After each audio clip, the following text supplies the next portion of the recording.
আমাদের বাড়ির আদি সরস্বতী পূজার যেটা হয়ে থাকে আমার গ্রামের বাড়ি নতুন গ্রামে।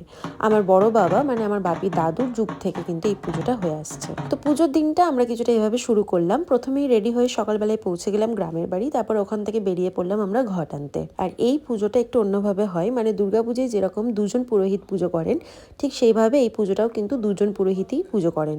এখানে আছেন মা সরস্বতী, মা লক্ষ্মী, নারদার পরী। কিন্তু এই চারটে ঠাকুরকে আলাদা করে না রেখে একটা বেদিতেই বানানো হয়, এটাই নিয়ম। এখানে ঘট আনা হয়ে গেছে, তাই যথারীতি পুজো শুরু হয়ে গেছে। আর যেমন আমি আগেই বললাম, পুজোটা দুর্গাপুজোর মতো হয়, তাই বেশ সময় সাপেক্ষ এই পুজোটা। পুজোর পর আমাদের হোমযজ্ঞ হয়ে গেল। তারপর মাকে টিপ পরিয়ে সবাইকে সেই টিপ ভাগ করে নিয়ে শুরু হয়ে গেল আমাদের আরতি। এক এক করে আরতি সম্পন্ন হলো। আর তারপর শুরু হলো প্রসাদের পালা।